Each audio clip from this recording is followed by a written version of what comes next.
YouTube channel. Today, I'm going to be talking you through my brand new custom designed Hmahli Platinum Series sump.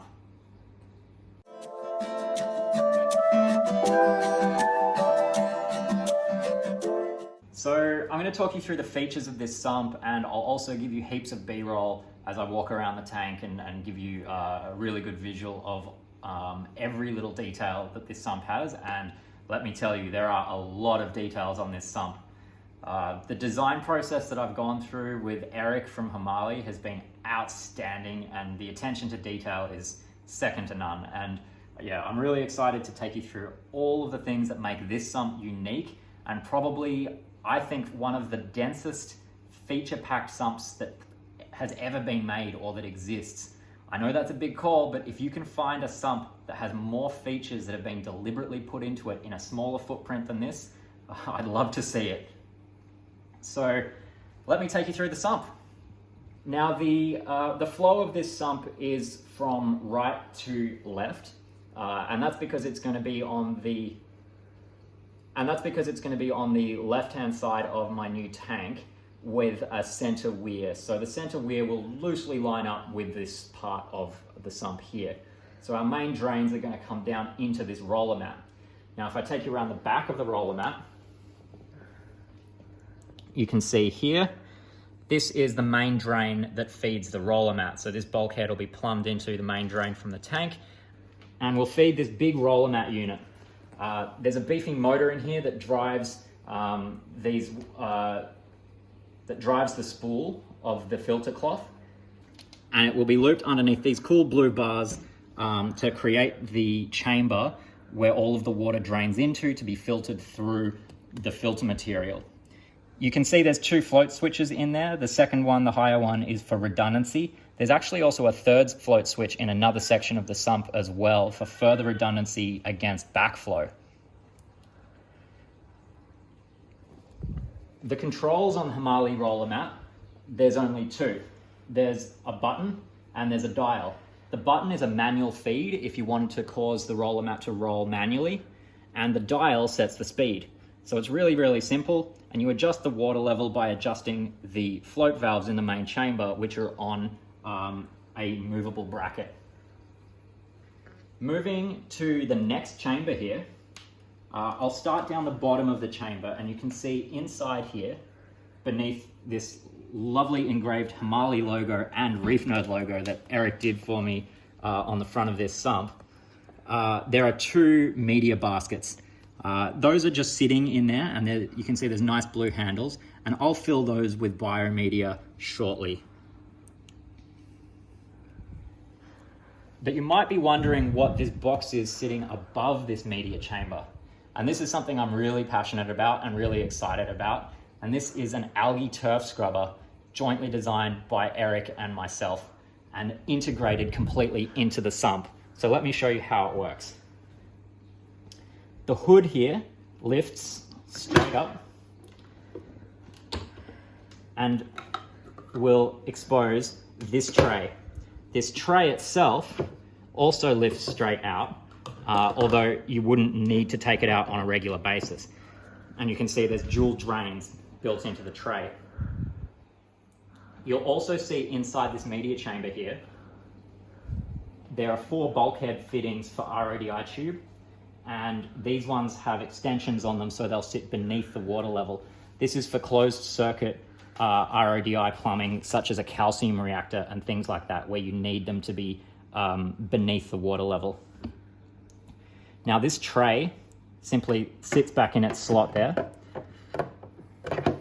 and fits flush. And all of the lights for the algae turf scrubber are mounted inside this hood. Now currently I have 2 of the lights mounted. I'm using the Santa Monica gem lights. I'll have 4 of them. There's currently 2 mounted in here. Looking at the back of the hood, we can see there's space for the cabling of the lights, which will come out. This cool black rubber material, which creates this slot as a light blocker, but allows the pipe, which I have here, which will be plumbed in through this mount here, and the slot, which will have a cap on it, and will sit in here like that, with the screen hanging from that slot between the lights to enable algae to grow and water to fall down over the screen while being blasted from light on all sides. A waterfall algae turf scrubber. Now obviously I need to plumb this in. I've got the piping here ready to go. I just need to integrate it into my manifold, which we'll do when we do all of the plumbing. But the whole unit will be sitting exactly like that, and every time I need to service it, I'll simply lift the hood up like this. It will lift straight up, be able to pivot due to this slot on the back, place it down here. The pipe would remain behind, it'll be plumbed in here, and there's going to be a union fitting in here that I can unscrew to remove this.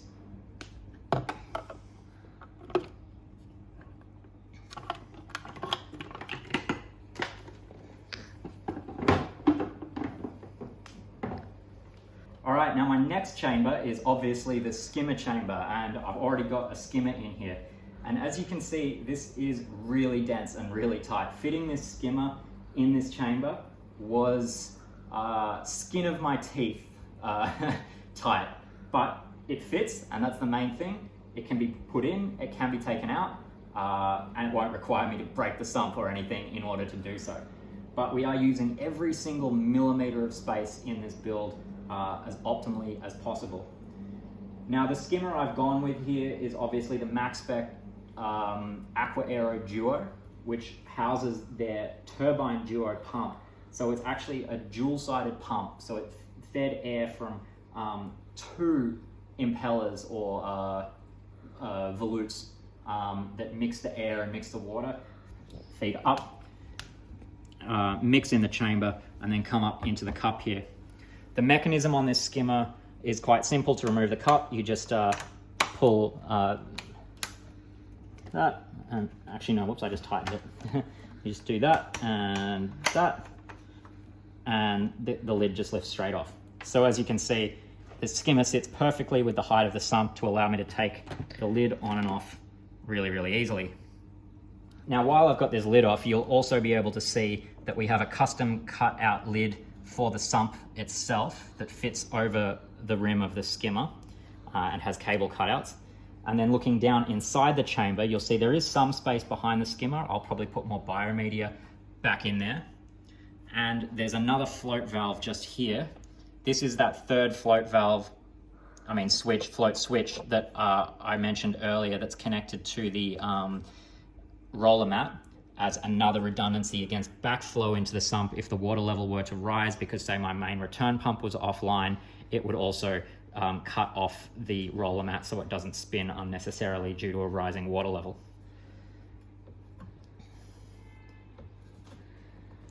You can also see I have 4 RODI bulkhead fittings in this section as well. So that's now bringing the total up to 8, given that there were 4 in the turf scrubber section already.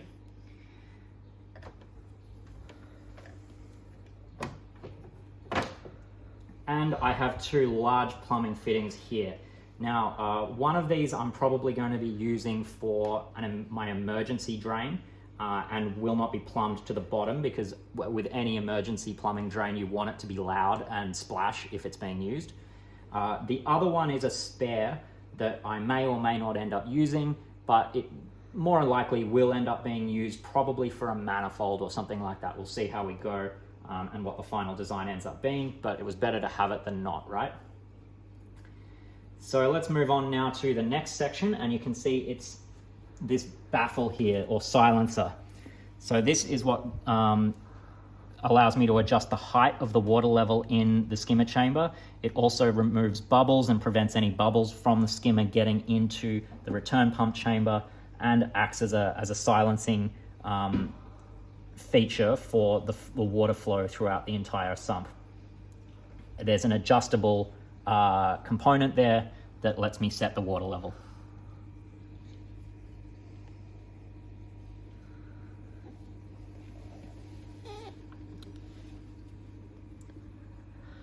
All right, the next section, and this section is really densely packed with features, is our return chamber section.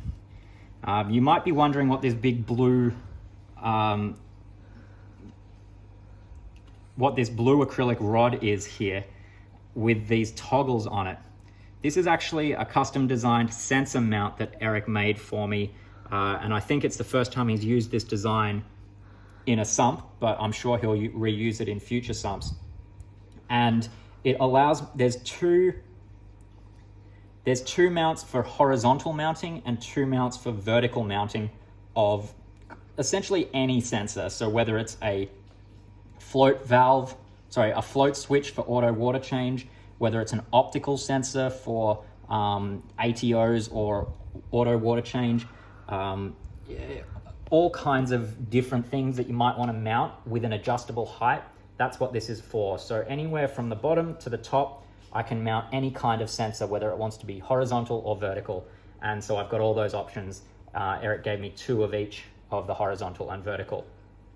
Behind that, come in close. Behind that, we can see there is a pH probe holder, and it is also adjustable height and has space for 4 pH probes or any type of probe, whether it's a temperature probe or anything like that. Just a handy feature. And of course, you'll find many uses for those beyond just pH probes. Obviously, in the middle, I've already put my big Abiz A200, so you can see it does fit in there. We got it in no problem. Plumbing it is going to be a challenge. Plumbing it to the 2 major return bulkheads that I have at the top here. I've taken one of the bulkhead fittings off, but you can see the hole remains. There'll be 2 of them here. Stay tuned for exactly how we end up plumbing that. It'll be a bit of a challenge. And you'll see a further 1, 2, 3, 4, 5, 6 additional RODI bulkheads. So no shortage of ability to plumb in RODI tubing for any type of dosing purpose.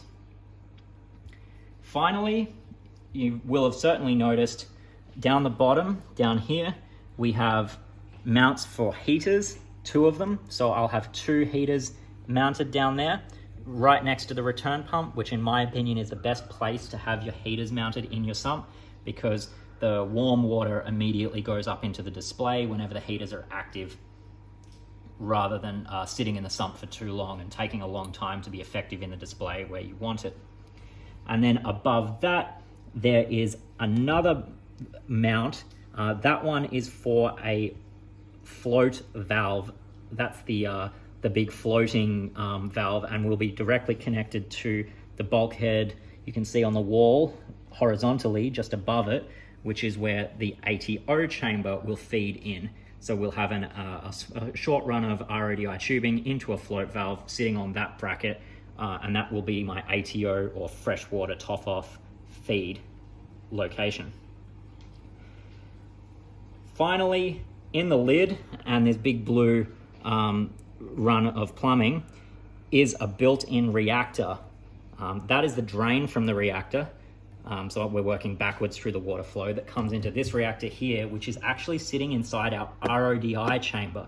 So this is the ATO reservoir, this section here, but sitting inside the RODI itself will be this reactor. Now the reactor is obviously sealed, so it won't be running with RODI water. It'll be circulating off my manifold and back down into the sump from salt water. But we ran out of space to put it anywhere else, so offsetting a little bit of RODI capacity in here and having the reactor mounted in this chamber was the best option, and something that worked out really well. I'm really pleased with. I also just love the look of this plumbing and the way that it's all going to be hard plumbed in. Up here you can see this fitting here is where my manifold will connect just here, and of course we've got unions everywhere with this lovely Sanking flow color plumbing. On the top of the RODI chamber we have the lid to access the internals of the RODI chamber.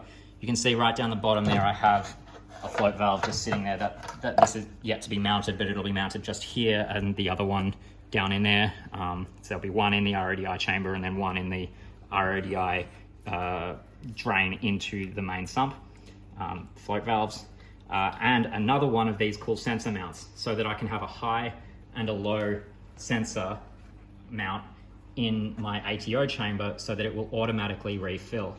This is really important for me. I don't want to be manually turning taps on or off to refill this section with RODI. When it drains, I want it to automatically refill. I've already built my own controller for that. I featured that in a video quite some time ago. I've been running it for over 2 years now, but that will be migrating over to this tank, and there'll be float switches mounted on this adjustable height section here as well, with the redundancy of a float valve like this mounted through this hole here. Now, of course, you've seen every section of this sump has these clear lids with cable cutouts and screw holes to be able to screw them down. That's really important to prevent evaporation from the sump, keep the humidity down in the cabinetry, and just keep everything contained inside the sump. So really, really cool feature. And finally, another 2 bulkhead fittings built into the ATO chamber itself, so that I can pump RODI out for any other purpose, like say feeding a Kalkwasser reactor, which needs to be fed off RODI, or anything else like that. So I think I've covered almost every feature. One big one that I haven't yet is the LED lighting. I have that plugged in right now, just temporarily off this power cord here, but there's an LED strip along here, and with a remote control, I can set the color to anything I want, red, green, blue, or anything else. So that's really cool. It'll look much better when it's not in bright light. I've got like a studio light on the sump right now. Once it's in the cabinet and it's a bit darker, it'll really make this glow. All the white acrylic will just pop with this RGB LEDs that are built into the sump. Of course, every little detail of this sump has been, labored over and designed and custom built by Eric from Hmahli. This sump is an absolute labor of love. It's one of the most feature-packed, densely populated sumps. It is a 1 meter by 380 by, it's a 1 meter by 400 by 380. So it's not the world's biggest sump by any stretch of the imagination. It's not a small sump either, but as you can see, it is dense. I have got so many features in this thing, and that's just all about the way that I want a reef. I want automated water changes. I want automated RODI top off. I want built-in reactors. I want room for a really large skimmer, media chambers, algae turf scrubber, roller mat, sensor mounts everywhere, heater mounts everywhere, intelligent flow and design, space for neat cabling of all of my plumbing, and neat cabling of all of my RODI dosing, of which there'll be so much. But yeah, we've just packed everything we could possibly think of into this sump. I couldn't be happier with it. I can't wait to get it into the cabinet and get it plumbed up, and probably give you a detailed working tour of it once it's actually got water flowing through it. But yeah, I'm super excited. Huge shout out to Eric from Hmahli, Australia, for putting in a huge amount of time and effort into this sump, working with me and my intricate designs and trying to cram everything we possibly can into this thing. But I'm so happy with the result. He gave me this t-shirt. I mean, I'm not a big boy, and this is a 3XL t-shirt, so I'm kind of swimming in it, but yep, maybe I've got a bit of growing to do. But yeah, thanks again. I hope you found this video really helpful. I might have given you some designs for your future dream sump. If it's anything like this, I'd encourage you to reach out to Eric from Hmahli and get the ball rolling on the design process for your dream build. If you want to see the future of this sump and where it's going to be living in my cabinet back behind us there, and the plumbing in and design and setup of my dream reef tank system that this awesome sump is going to be running, please subscribe, like this video, comment down below. It's going to be one hell of a journey. Anyway, that's all for today. My name is Marcus, and you've been watching the Reef Nerd YouTube channel. Bye for now.